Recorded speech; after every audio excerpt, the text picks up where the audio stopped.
Jaringan internet buruk, proses belajar siswa di Kabupaten Toba terganggu. Jelang Liga 2, PSMS Medan tambah 3 pemain baru. Persatuan Wartawan Indonesia Tanah Karo, Pak Barat, dan Dairi terima kunjungan ke Jari Karo. Selamat malam pemirsa, selain cuplikan berita tadi, kami juga akan menghadirkan beragam informasi menarik lainnya. Bersama saya Ari Mustika, pemirsa, inilah Sumut Hari Ini Malam selengkapnya.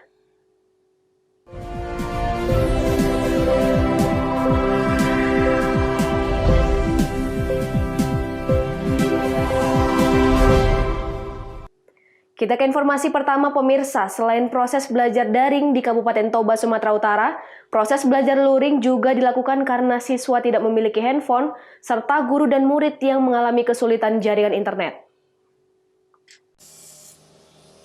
Berdasarkan dengan surat edaran dari Menteri Pendidikan Republik Indonesia, Nadiem Makarim, selama pandemi COVID-19 proses belajar mengajar dilakukan secara daring.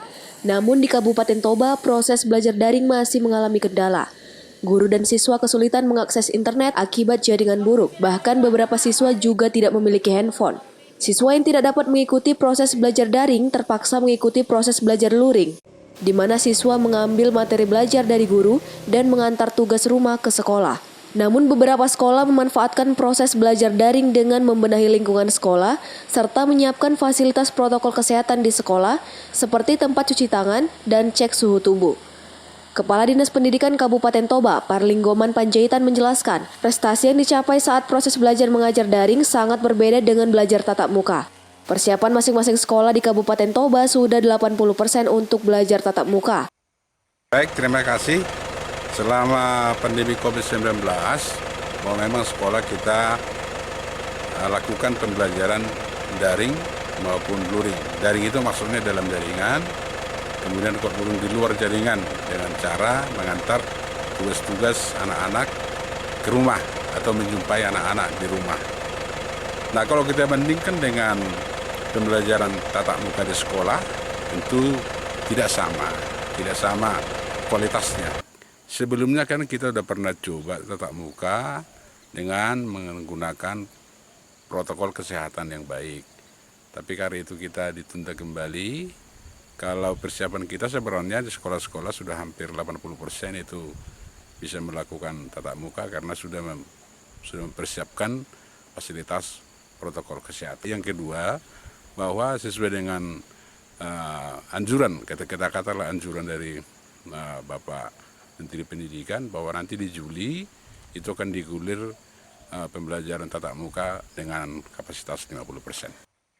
Sementara itu, Kepala Cabang Pendidikan Balige Alfred Silalahi menyampaikan, prestasi yang dicapai siswa dari Kabupaten Toba dari tingkat SLTA cukup baik.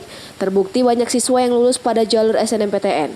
Para anak didik di Toba berharap agar pandemi COVID-19 segera berlalu sehingga proses pendidikan bisa kembali normal. Tentang perkembangan pendidikan khususnya di SMA SMK Cabang Dinas Pendidikan Balige. Secara umum pembelajaran terbagi dua, ada pembelajaran online dan ada pembelajaran offline atau luring. Pembelajaran luring itu dilakukan apabila memang daerah tersebut jaringan atau koneksi internetnya sangat lambat. Nah, jadi siswa boleh belajar ke sekolah dengan protokol kesehatan. Namun secara umum pembelajaran di SMA SMK Kabupaten Toba dan Samosir itu adalah online. Dari pemantauan kami dan hasil pembelajaran yang telah kami pantau, bahwa pembelajaran di SMA dan SMK Kabupaten Toba dan Kabupaten Samosir cukup baik. Terbukti dari hasil kelulusan siswa di perguruan tinggi negeri yang kemarin telah diumumkan lewat SNPTN, jalur SNPTN, ada yang meningkat. Jadi beberapa sekolah telah melaporkan bahwa kelulusan siswa mereka di perguruan tinggi negeri cukup banyak. Harapan kami ke depan bahwa pembelajaran tahun 2021-2022 dapat berjalan secara maksimal, yaitu secara tatap muka. Kendala apa saja yang ditemukan di lapangan, Pak, untuk proses belajar mengajar ini, Pak? Kendala yang dihadapi di lapangan, yang pertama jaringan atau koneksi internet itu kadang lambat, Yang kedua, anak-anak kurang serius karena mungkin sudah bosan. Jamarlin Saragi melaporkan untuk Evarina TV. Sementara itu pemirsa, 30 orang anggota DPRD Binjai berikut staf yang seluruhnya berjumlah hampir 100 orang menjalani vaksinasi COVID-19 di salah satu ruang rapat gedung DPRD Binjai. Tim tenaga medis dari Dinas Kesehatan dan Puskesmas Kelurahan Nangka Binjai melakukan vaksinasi terhadap 30 orang anggota DPRD Binjai beserta stafnya. Sebelum melakukan vaksinasi, anggota DPRD Binjai terlebih dahulu menjalani pemeriksaan kesehatan dan memberitahukan riwayat sakit, seperti sakit jantung, sakit MA, dan jenis sakit yang dapat membahayakan calon vaksinasi COVID. Selama proses vaksinasi, tidak semua anggota DPRD Binjai yang menjalaninya dengan tenang. Beberapa bahkan tampak tegang dan mengaku takut. Insya Allah kita udah vaksin pagi ini, anggota DPRD semuanya. Kita kepengen bagaimana kita hidup sehat, masyarakat Binjai sehat, inilah yang kita harapkan. Jadi kalau ada isu-isu beredar di luar bahwa vaksin itu jeleknya saja, ini dia kondisinya, kita juga berani kok vaksin. Himbauan untuk warga Binjai sendiri, Pak? Ini bakalan kalau misalnya ada nanti ala-ala semuanya yang mana yang berhubungan sama publik semuanya mungkin divaksin semuanya. Jadi untuk orang Binjai diharapkan bagaimana ini vaksin ini tidak masalah. Ini untuk kesehatan kita bersama. Jangan gara-gara kita, masyarakat lain juga kena. Anggota DPRD Binjai berharap vaksinasi untuk warga kota Binjai segera dilakukan, mengingat banyaknya warga Binjai yang meminta untuk divaksin seperti yang disampaikan warga saat melakukan reses. Anak udah vaksin ya, Pak? Iya, alhamdulillah sudah aman. Tidak ada terasa, hanya sekedar semacam digigit semut aja. Nggak ada. Bang, kekhawatiran masyarakat tentang vaksin ini khususnya warga kota Binjai, abang ingin abang sampaikan, Mas? Sebenarnya kalau tentang vaksin ini tetap ada perdebatan dan beda pendapat di masyarakat. Tapi alhamdulillah saya waktu reses semalam di Kelurahan Kartini, Pak Lurah menyampaikan kepada saya bahwa beberapa elemen masyarakat sudah meminta untuk divaksin. Bahkan mereka yang meminta kan, walaupun sebagian masyarakat masih tetap ada mungkin ketakutan atau keraguan. Oke, tidak ada kekhawatiran lagi ya? Ya, saya rasa ya dengan vaksin hari ini masyarakat tidak perlu khawatir karena ini untuk kesehatan kita bersama. Tidak ada satu orang pun anggota DPRD Binjai yang berhalangan untuk divaksin karena semuanya dalam kondisi sehat. Vaksinasi COVID bagi anggota DPRD Binjai tahap 2 akan dilakukan setelah 2 pekan ke depan. Gunarso KB melaporkan untuk Evarina TV.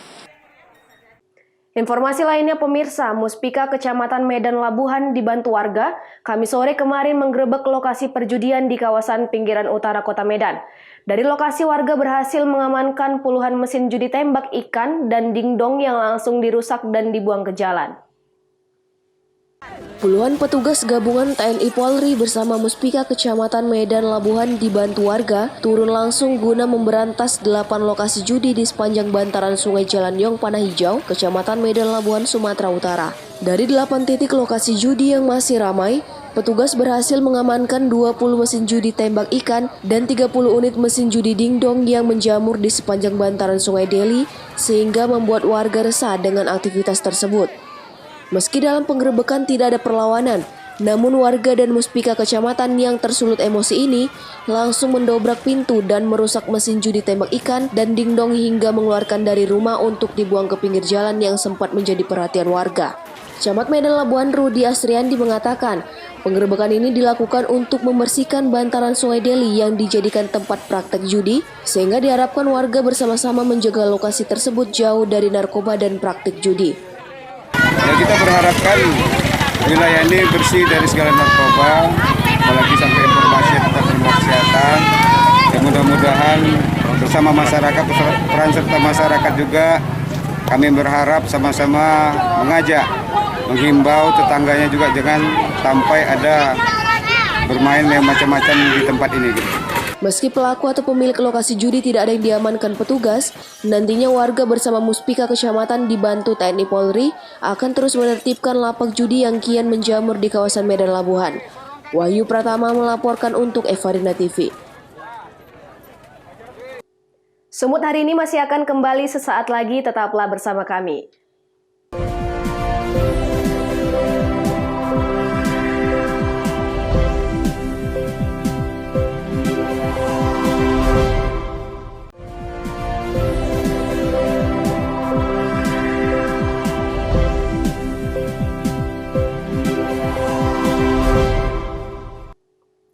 Terima kasih masih bersama kami. Pemirsa, persiapan jelang kompetisi Liga 2 PSMS Medan terus menguatkan barisan dengan menyeleksi pemain yang akan bergabung dengan skuad Ayam Kinantan.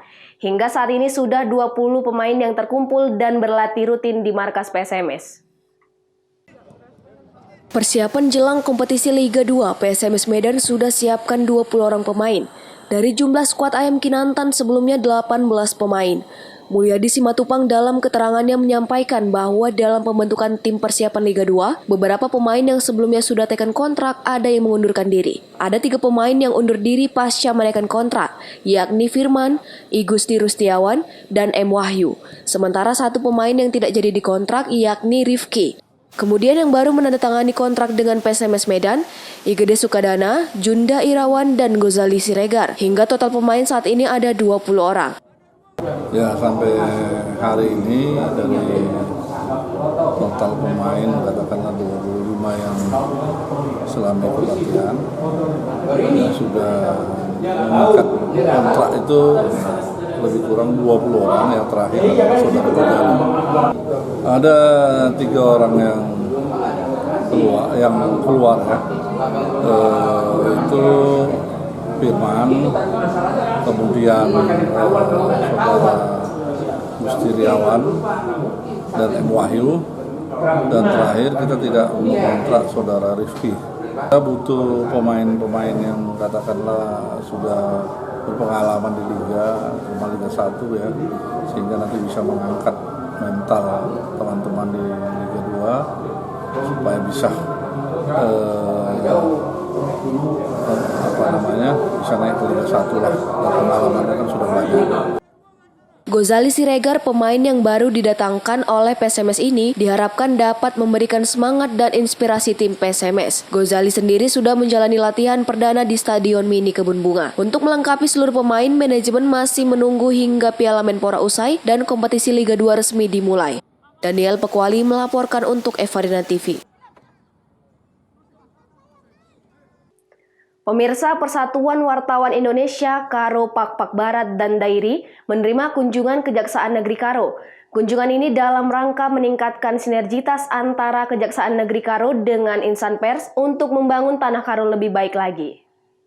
Persatuan Wartawan Indonesia Wilayah Karo Pak Barat dan Dairi menerima kunjungan kerja dari Kejaksaan Negeri Karo. Kunjungan ini dilaksanakan di kantor PWI Karo, Kota Kabanjahe. Kegiatan ini bertujuan untuk meningkatkan sinergitas antara Kejaksaan Negeri Karo dengan insan pers dalam membangun tanah Karo yang lebih baik. Begitu juga ke depannya akan dibuat pelatihan mengenai hukum kepada jurnalis untuk menambah pengetahuan bagi jurnalis mengenai pemahaman hukum.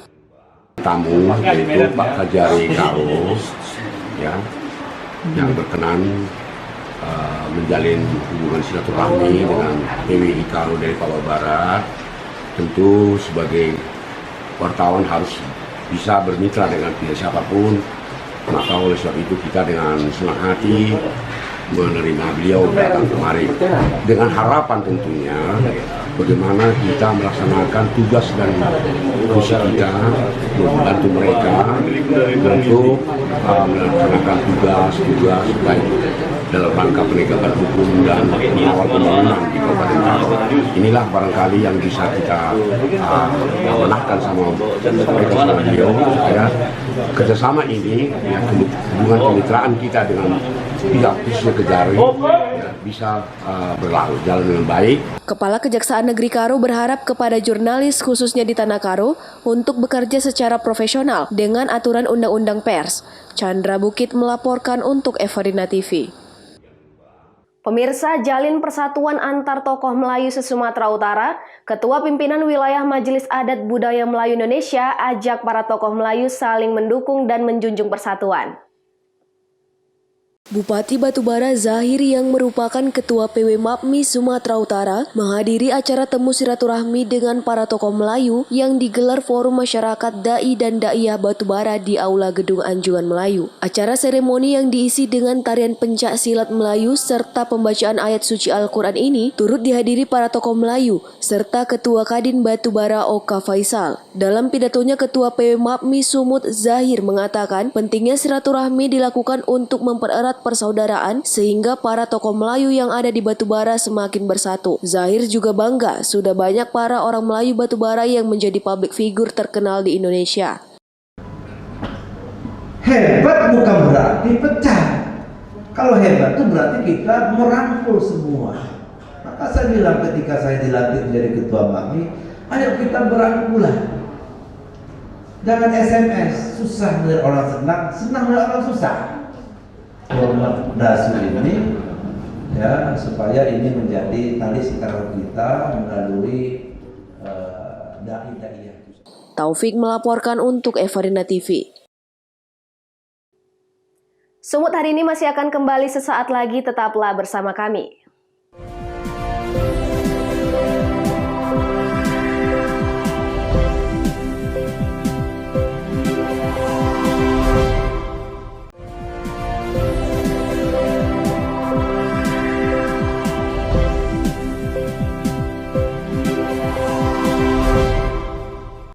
Terima kasih masih bersama kami. Pemirsa, pupuk urea subsidi langka di daerah Kabupaten Padang Lawas Utara, Sumatera Utara.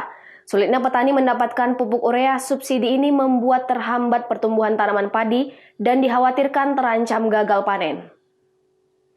Seperti inilah suasana ratusan hektar tanaman padi di Kecamatan Batang Onang, Kabupaten Padang Lawas, Sumatera Utara. Yang umur padi sudah 2 bulan kini terlihat terhambat pertumbuhannya. Kondisi tanaman padi menguning akibat tidak dipupuk. Sulitnya petani mendapatkan pupuk urea dan Ponska bersubsidi sudah terjadi sejak 2 bulan terakhir. Sebagian petani tidak dapat memupuk padinya karena tidak sanggup untuk membeli pupuk non-subsidi. Memasuki musim pemupukan di musim tanam, sejumlah petani mengungkapkan mereka terpaksa membeli pupuk urea non-subsidi yang lebih mahal mencapai Rp300.000 per saknya. Bu, ini udah dipupuk ini Bu, tanaman padinya Bu? Belum. Ada kendalanya rupanya Bu? Ada. Apa kendalanya Bu? Nggak ada napu. Nggak ada pupuk ya? Iya. Susah cari pupuk di sini Bu, di kecamatan ini? Susah. Harapannya kepada pemerintah apa Bu? Ada yakin. Biar dapat pupuk dari pemerintah, gitu. Lo garik ko na dong madapot so ni. Lo dapat madagarit tong. Biar dapat pupuk dari pemerintah. Biar dapat pupuk dari pemerintah. Berarti ini udah layak dipupuk lah ini tanaman padinya ya Bu ya? Iya.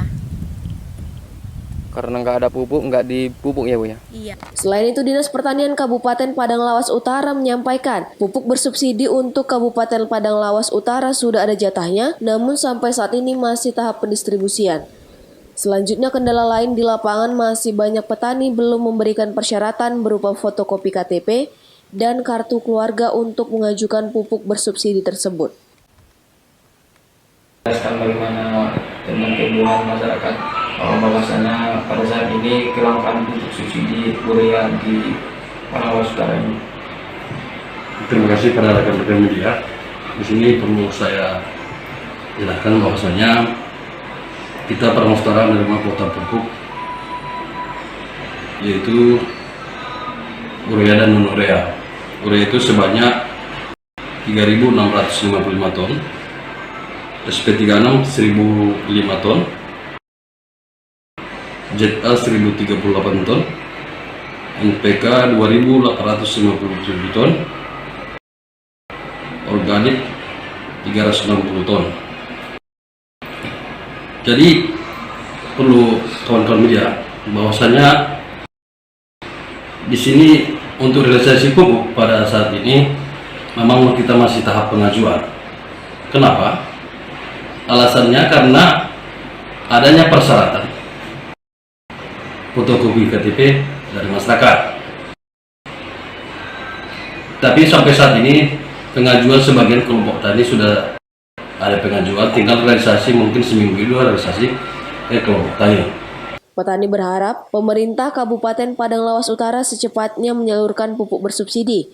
Mereka khawatir tanaman padi tumbuh tidak maksimal. Arif Siregar melaporkan untuk Evarina TV.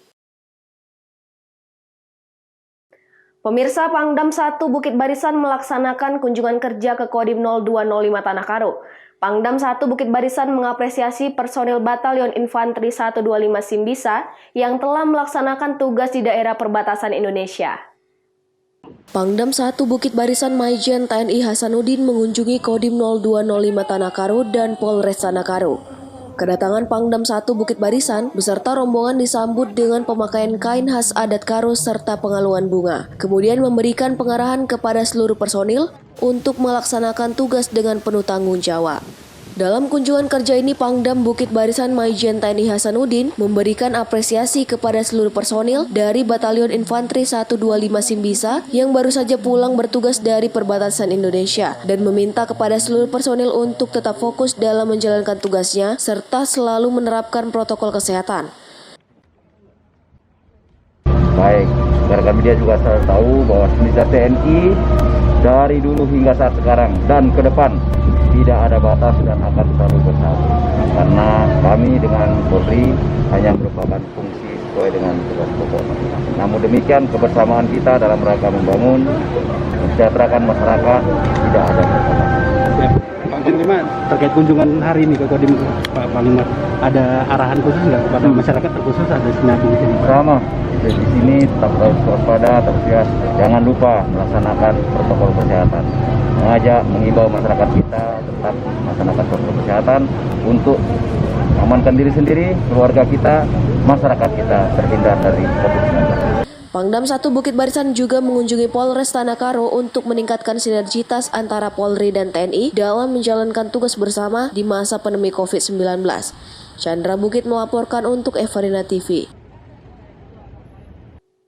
Pemirsa, demikianlah rangkaian informasi dalam Sumut hari ini malam. Saya Ari Mustika mewakili kerabat kerja yang bertugas pamit undur diri. Terima kasih atas kebersamaan Anda dan sampai jumpa.